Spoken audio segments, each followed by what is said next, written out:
लिल्लाहि वहदा वस्सलातु वस्सलामु अला मन ला नबिय्य बअदा। अम्मा बअदु फ़अऊज़ु बिल्लाहि मिनश शैतानिर रजीम। बिस्मिल्लाहिर रहमानिर रहीम। शहरु रमज़ानल्लज़ी उन्ज़िल फ़ीहिल क़ुरआन हुदल लिन्नासि व बय्यिनातिन मिनल हुदा वल फ़ुरक़ान। सदक़ल्लाहु मौलानल अज़ीम। थोड़ा आगे आगे बैठ जाए, आगे आ जाए। नमाज सुन्नत पढ़ने का वक्त दिया जाएगा इंशाअल्लाह। आ जाओ, पीछे से साथी आगे आ जाए। थोड़ा अगली सफ़ों का जो अजर है वो पिछली सफ़ों में नहीं है। बिस्मिल्लाहिर्रहमानिर्रहीम। मोहतरम बुजुर्गों, दोस्तों, रादीगो, मुबारक महीना चल रहा है और तकरीबन आज 18 रमज़ान है। आधे से ज़्यादा महीना गुजर गया है ना। लोग कहते हैं कि बहुत जल्दी दिन गुजर जाते हैं। दिन नहीं बल्कि ज़िंदगी भी बहुत जल्दी गुजर जाती है। अल्लाह के नबी की पेशन गोई है कि क़यामत के करीब एक ज़माना ऐसा आएगा जिसमें साल महीनों के बराबर होंगे और महीने हफ्तों के बराबर हों और हफ्ते दिनों के बराबर हो जाएंगे, यानी बरकतें ख़त्म हो जाएगी। आज आप देखो, पिछली जुमा, अब ये जुमा आ गई, ऐसे हफ्ता निकल गया पता नहीं चला। लेकिन हमें इस बात की फिक्र करनी है कि ये दिन नहीं गुजर रहे, मेरी और आपकी जिंदगी गुजर रही, जो अल्लाह पाक ने एक कीमती जिंदगी मुझे और आपको दी है। 60 साल, 70 साल, 80 साल, ये जिंदगी हमारे हाथ से गुजर रही है। किसी अल्लाह वाले ने बड़ी अजीब बात कही, यूं कहा कि जिंदगी की कीमत हमने बर्फ बेचने वाले से सीखी। रमजान में जो बर्फ बेचते हैं ना, वो क्या सोचते हैं, जितना जल्दी से जल्दी बिक जाए उतना नफा हो जाएगा, वरना हमारा बर्फ धीरे धीरे धीरे धीरे पानी हो जाएगा। उसकी फिक्र होती है कि ये बर्फ पानी बनने से पहले इसका भाव आ जाए। ऐसे मेरे और आपकी जिंदगी बर्फ की मानिंद है। जैसे बर्फ पिघलती है, उसको कोई रोक नहीं सकता, ऐसे मेरे और आपकी जिंदगी को भी कोई रोक नहीं सकता। आज का दिन है ना, जुमा का दिन है, 29 मार्च है। अब ये आज का दिन हमारा गुजर रहा है, हम इसको रोक नहीं सकते। माल एक ऐसी चीज है ना कि आपको अगर इस्तेमाल में नहीं आ रहा है तो आप उसको उठा के सेव कर लो, घर की तिजोरी में रख दो, कबाड़ में रख दो, बैंक में रख दो, FD बना लो। कोई बात नहीं, 5 लाख पड़े ना, अभी काम नहीं है तो रखो, इंशाल्लाह आगे जाके काम आएंगे। तो पैसे तो आप सेव कर सकते हो, लेकिन आप अपनी जिंदगी कि भाई अभी कुछ नहीं है तो इसको उठा के रख दे, अभी नहीं हो सकता। तो एक तो हमारी जिंदगी गुजर रही है, दूसरी बात हमारा रमजान हमारे हाथों से जा रहा है। जैसे एक ताजिर आदमी होता है ना, वो अपने सीजन के टाइम पर सब कुछ एक कर देता है। अब देखो, जब सीजन होता है तो दुकानदारों का हाल देखो। दोपहर का टिफिन आया है और रात को वो टिफिन वापस लेकर जाता है। घर वाले पूछते क्या हुआ, का इतनी गिराकी थी कि खाने की फुर्सत ही नहीं मिली, अब तो इसको गर्म कर दे। यानी आदमी अपने खाने पीने को भी भूल जाता है, खाने पीने को भी आगे पीछे कर देता है। और घर वाले समझाते हैं कि तुम बीमार हो जाएंगे, कमजोर हो जाएंगे, तो उल्टा ये घर वालों को समझाता है, अरे ये सीजन है, कमाना है, खाने पीने को तो पूरी जिंदगी पड़ी है। आदमी उल्टा घर वालों को समझाता है। मैं मिसाल दे रहा आपको, जैसे दुनिया के कारोबार के सीजन में हम दिन रात एक कर देते हैं, अपने तकाज़ों को आगे पीछे कर देते हैं, ऐसे मेरे दोस्तों में अल्लाह के घर में बैठा हूं, ये महीना हमारी नेकी का सीजन है। एक अमल पर एक नेकी करोगे, अल्लाह 70 गुना सवाब देंगे। एक फर्ज नमाज पढ़ोगे, 70 फर्जों के बराबर सवाब। एक नफिल पढ़ोगे, फर्ज के बराबर सवाब। तो इसको अपनी नेकी का सीजन समझो। 18 दिन निकल गए, अब पता नहीं 11 बचे के 12, चांद के ऊपर आधार है। तो एक तो रमजान की कदर करो। दूसरी बात दोस्तों, इस महीने के अंदर एक रात है जिसको हमारी जबान में शबे कदर बोलते हैं, बड़ी रात। कुरान में उसका नाम लैलतुल कद्र है। पूरी एक सूरत उतरी है 99 नंबर की, 99, सूरतुल कद्र। इन्ना अंज़लनाहु फी लैलतिल कद्र वमा अदराका मा लैलतुल कद्र। अल्लाह कह रहे हैं कि हमने कुरान को लैलतुल कद्र में उतारा, और तुम जानते हो लैलतुल कद्र क्या है? अल्लाह पूछ रहे वमा अदराका मा लैलतुल कद्र। फिर अल्लाह खुद ही जवाब दे रहे लैलतुल कद्र खैरुम मिन अल्फ शहर, कि ये एक ऐसी रात है जो 1000 महीनों से बढ़कर है। मतलब एक रात आदमी इबादत करे, अल्लाह उसको 1000 महीने की इबादत का सवाब देगी। 1000 महीने में कितने साल हो गए? 12 महीने का 1 साल होता है ना। अब 1000 को डिवाइड करो 12 से, तो 83 बरस और 4 महीने। आप सोचें, एक रात पर अल्लाह दे रहे हैं। और मैं नहीं कह रहा, कुरान कह रहा। और फिर आगे खैर का लफ्ज है, खैरुम। क्या मतलब? 1000 महीने से बढ़कर, ये नहीं 1000 महीने, अब उससे बढ़कर कितना है वो मेरा तुम्हारा अल्लाह जानता है। अल्लाह के यहां खजाने बेशुमार हैं, अल्लाह मियां देने वाले बेशुमार है। वल्लाहु युज़ाइफु लिमन यशा, अल्लाह जिसको जितना चाहे दे दे। तो इस रात की एक तो कदर करें। दूसरी बात, ये रात कब आती है? हमारे जहनों में तो यही होता है कि 27वीं रात, बड़ी रात, मस्जिद में जमा हो जाएंगे, है ना, चाय की केटली चढ़ा लेंगे, थोड़ा नाश्ता चला लेंगे, थोड़ी इबादत भी कर लेंगे, थोड़े गप्पे भी मार लेंगे। क्योंकि हम लोगों ने तो ये रात को जागने की रात समझा। क्या की रात? देखो जुमला समझो, रात की इबादत की, और हमारे नौजवान ने उसको क्या बना दी? जागने की रात। पूरी रात जागो और पूरी रात धमाल करो, और क्या करो कि आज बड़ी रात है, गाड़ियां लेके निकलो। इसके लिए थोड़ी आई थी ये रात, तो इबादत की रात थी। हर घर में इबादत होती है। ये भी सुनो, मस्जिद में इबादत करना मना नहीं कह रहा मैं, लेकिन बेहतर तरीका नफिल इबादत का अपना घर है।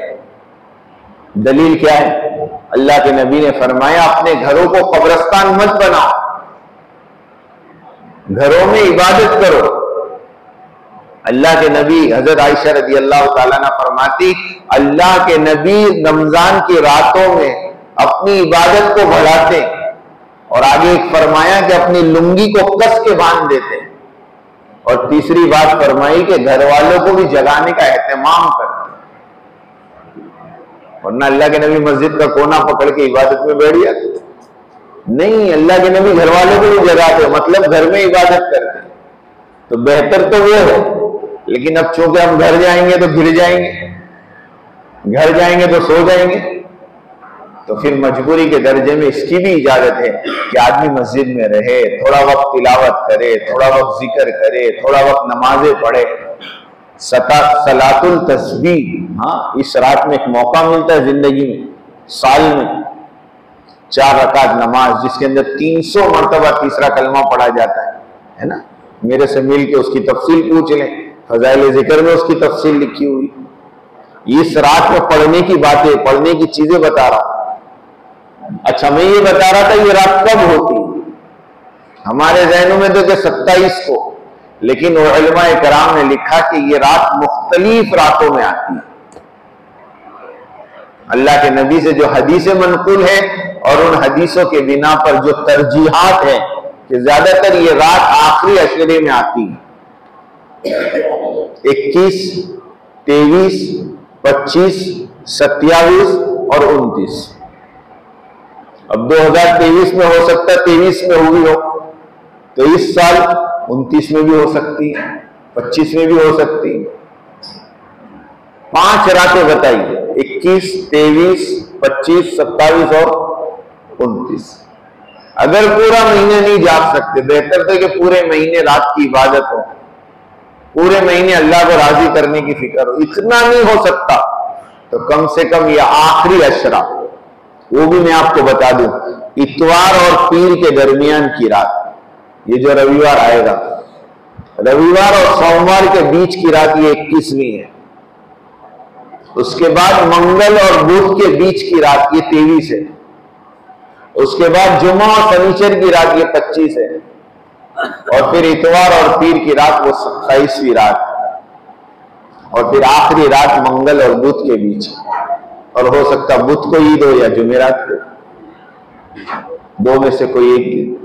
तो इन रातों को खास इबादत का एहतमाम करोगे इंशाअल्लाह। एक रात इबादत करोगे, अल्लाह 1000 महीने का अजर देंगे। अच्छा, इस रात की कुछ खुसूसियत बताऊं आपको।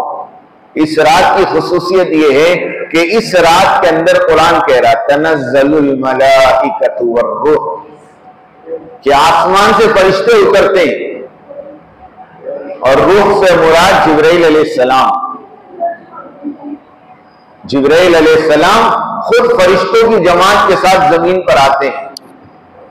इनके हाथ में एक हरा झंडा होता है, ये लाकर काबतुल्लाह के ऊपर लगाते हैं, और इनके 600 पर हैं। कितने पर हैं?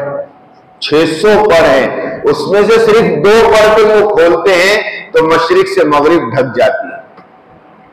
पूरी दुनिया में जिब्राइल के परों का नूर बरसता है, हवा ठंड हो जाती है, ये रात ठंडी हो जाती है, इबादत में दिल लगता है। जब बंदा दुआ करने बैठता है तो उसकी आंखों से आंसू गिरने लगते हैं। ये निशानियां इस रात की। फिर जिब्राइल अलैहिस्सलाम सारे फरिश्तों को हुक्म करते हैं कि पूरी दुनिया में फैल जाओ। America, Australia, New Zealand, Canada, UK, Hindustan, Russia, पूरी दुनिया। और फिर जिब्राइल अलैहिस्सलाम कहते आज की रात, सुनना, आज की रात जो भी मुसलमान जिक्र में हो, दुआ में हो, इबादत में हो या तिलावत में, 4 में से कोई एक काम कर रहा हो, उन फरिश्तों से कहते जाकर उनसे मुसाफा करो। और हदीस में आता है कि जो फरिश्ता मुसाफा कर लेता है जिस मुसलमान से, अल्लाह उसके पिछले तमाम गुनाह माफ कर देते हैं। अब बताओ ये कितने नफे की चीज है कि नहीं? नफे की। थोड़ी सी कोशिश करने की जरूरत है, थोड़ी सी मेहनत करने की जरूरत है, थोड़ा सा ध्यान देने की जरूरत है, तो ये रात हमारी वसूल हो सकती है। अब इस रात को वसूल करने का आसान तरीका बताऊं। सबसे आसान तरीका यह है कि इस रात को अगर आपको वसूल करना है तो इतवार के दिन मगरिब से लेकर चांद नजर आने तक अपने आप को अपने कारोबार से फारिग करके अपनी अपनी मस्जिदों में एहतिकाफ में पढ़ो। अल्लाह के नबी की सबसे महासुन्नत है ये। अल्लाह के नबी का कयाम मदीने में 10 साल रहा, और मदीने में सबसे पहली मस्जिद कुबा बनी। फिर अल्लाह के नबी ने मस्जिद नबी को तामीर किया। जब से मस्जिद नबी बनी, अल्लाह के नबी का कोई साल एहतिकाफ का मिस नहीं हुआ। एक रमजान में तो अल्लाह के नबी ने पूरे महीने का एहतिकाफ किया। हमारे माशाल्लाह ये पूरे महीने के एहतिकाफ में हमारी मस्जिद में बैठे हैं। चांद नजर आया तब से मस्जिद में, आज 18 दिन हो गए। बड़े खुश नसीब हैं कि अल्लाह के नबी ने अपनी जिंदगी में 1 महीने का भी एहतिकाफ किया। और इंतकाल से पहले वाले साल में अल्लाह के नबी ने 20 दिन का एहतिकाफ किया, 11वें रोजे से 30वें रोजे तक। और बाकी तमाम 7 सालों के अंदर अल्लाह के नबी का मामूल मिलता है कि अल्लाह के नबी ने आखिरी अशरे का एहतिकाफ किसी साल में मिस नहीं किया। इसका फायदा क्या है वो सुनो। जो एहतिकाफ में होता है, अगर वो सोता रहे तो उसका सोना भी इबादत में शुमार होता है, उसका सोना भी इबादत में शुमार होता है। अब आप ईमानदारी से बताओ, अगर मोतकिफ बेचारा थका है तो सो भी गया तो फरिश्ते तो उसको इबादत में लिखेंगे, उसको इस रात की जो है 83 बरस 4 महीने से ज्यादा इबादत का सवाब खुद ब खुद मिल जाएगा। लेकिन ऐसा नहीं करना, समझ नहीं बात हो, फ्री का नहीं ढूंढना, मेहनत करके लेना। अपने दुनिया में जाकर अपने तो मेहनत की कमाई खाते हैं, तो दीन में भी कौन सी मेहनत की, ये मेहनत। इसके लिए अल्हम्दुलिल्लाह अल्हम्दुलिल्लाह हमारे कुछ साथियां तैयार भी हुए हैं एहतिकाफ के लिए, लेकिन हम चाह रहे थे कुछ एक मजमा आवे एहतिकाफ में, सीखना सिखाना भी हो और आमाल की एक फिजा बने और समझदार लोग आवे, बच्चों का काम नहीं, जो दीन का ज़ौक़ रखते हैं, जो दीन का शौक रखते हैं, जिनका दिल मस्जिदों में लगता है। वरना आदमी मस्जिद में रहकर दुनिया में लगा हुआ। हम तो साफ मना करते हैं जो भी एहतिकाफ में आवे आखिरी अशरे में, है ना, बगैर मोबाइल के। जब तक देखो दुनिया की मोहब्बत निकलेगी नहीं, अल्लाह रसूल की मोहब्बत आवेगी नहीं। मैं तो साफ कहता हूं, मैं तो अल्लाह के रास्ते में निकलने वालों से भी कहता हूं, तुम जब अल्लाह के रास्ते में निकलते हो और तुम वहां जाकर भी कारोबार में फोन करते हो, क्या बेटा गिराकी है कि नहीं, बेटा फला ने पेमेंट आई कि नहीं। अरे अल्लाह के बंदो, जब यहां भी दुनिया ही बसी हुई है तो फिर अल्लाह रसूल मेरे तुम्हारे दिलों में कहां से आएंगे। देखो अल्लाह पाक है, अल्लाह का पाक है और वो पाक दिल में आना चाहते हैं। जहां पर दुनिया की गंदगी हो वहां अल्लाह बसा नहीं करते। इसके लिए थोड़ा सा कारोबार है, उसको अगर बंद कर सकते हैं तो बंद कर दें, नहीं कर सकते हैं तो कोई समझदार आदमी को, कोई रिश्तेदार को, कोई अपने पार्टनर को, कोई अपने रिश्तेदार में किसी के हवाले करें। अल्लाह के भरोसे कुछ नहीं होगा इंशाअल्लाह, लेकिन उसके हवाले करें कि मैं तो अभी अल्लाह के लिए वक़्फ़ होता हूं। और फिर अल्लाह के घर में आके पड़ जाना, दुआओं के जरिए अल्लाह को मनाना, जिक्र के जरिए अल्लाह को मनाना, तस्बीहात के जरिए अल्लाह को मनाना।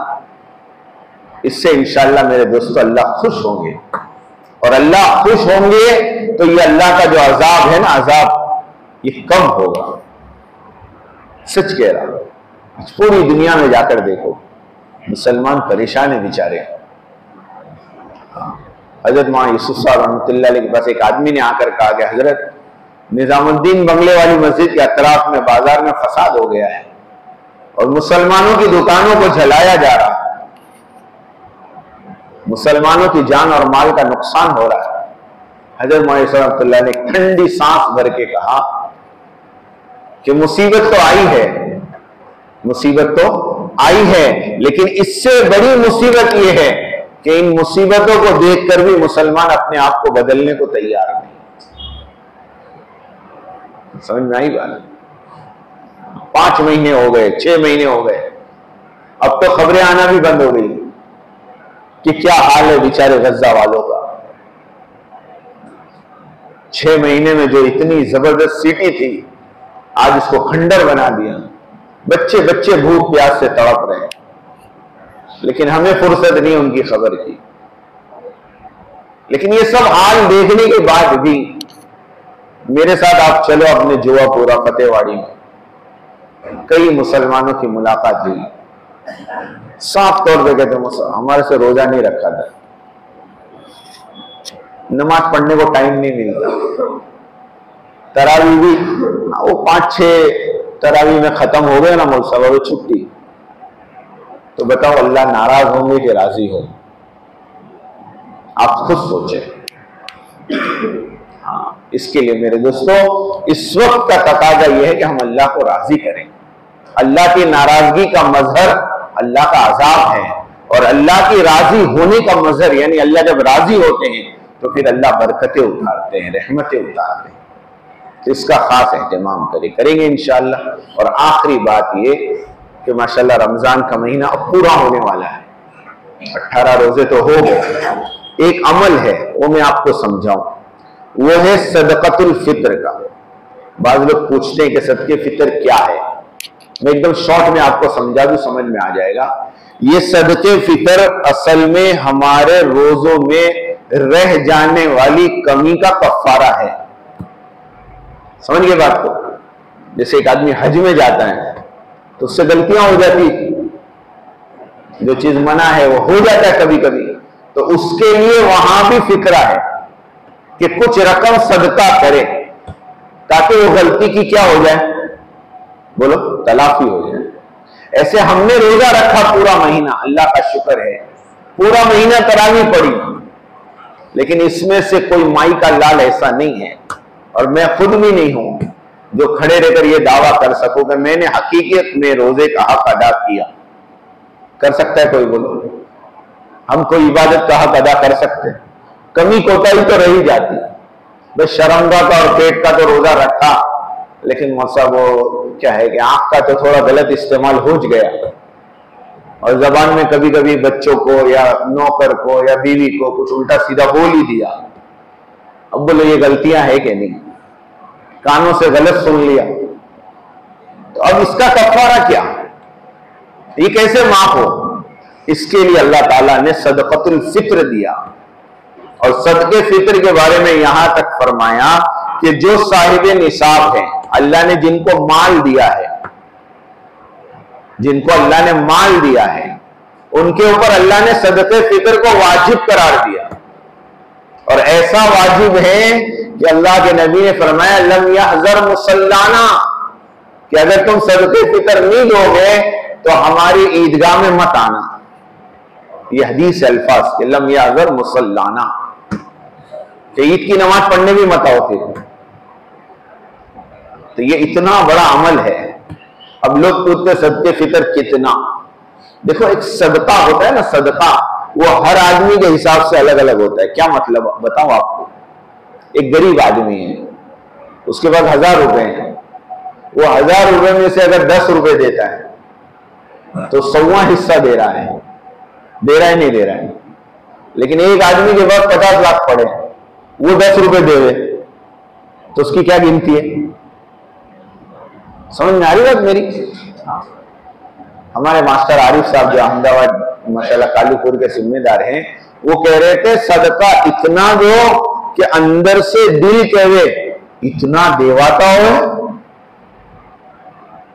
समझ में आई बात? डॉक्टर के पास गए तो डॉक्टर ने खाली कंसल्टिंग फीस 2000 रुपए ली है ना, 2000 रुपए एमडी का।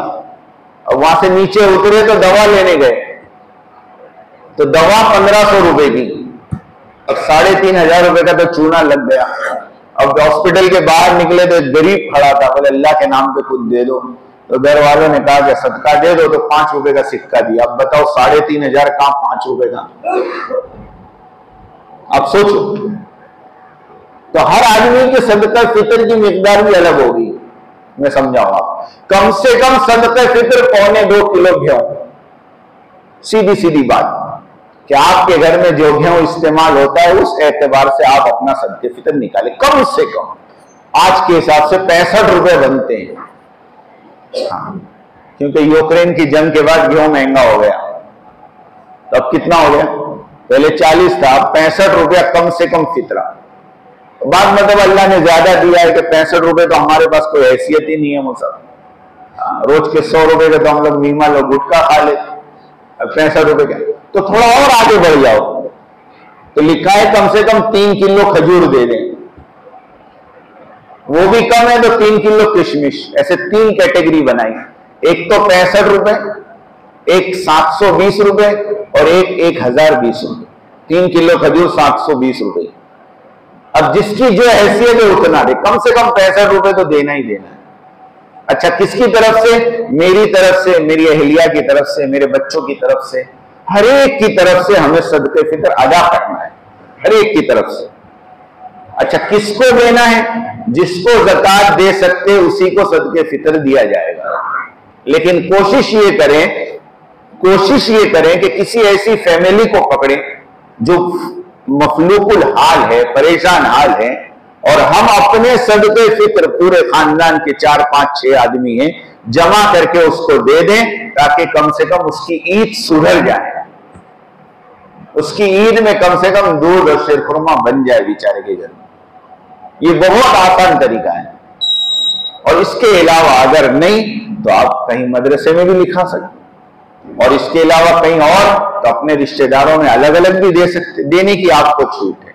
ये तो हम अपना एक ओपिनियन दे रहे हैं कि किसी एक फैमिली को दे दो ताकि हमारी और आपकी आखिरत संवर जाए, हमारे और आपके रोजे का सदका अदा हो जाए। करेंगे इंशाअल्लाह। अल्लाह पाक कहने सुनिए।